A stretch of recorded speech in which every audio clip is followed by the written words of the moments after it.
How to hide apps on your Samsung Android device. This tutorial shows you how to keep any app out of sight without uninstalling it.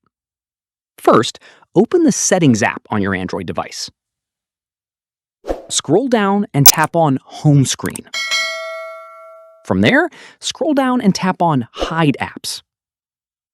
At this point, you'll see a list of all the apps installed on your device. In the next step, tap on the apps you want to hide. A check mark will appear next to each one you select. Tap on Done to apply. Once done, those apps will no longer appear in your app drawer or home screen, but they're still installed on your device. From here, if you want to access a hidden app, open the search bar on your home screen and type in the app name. It will still show up in search results.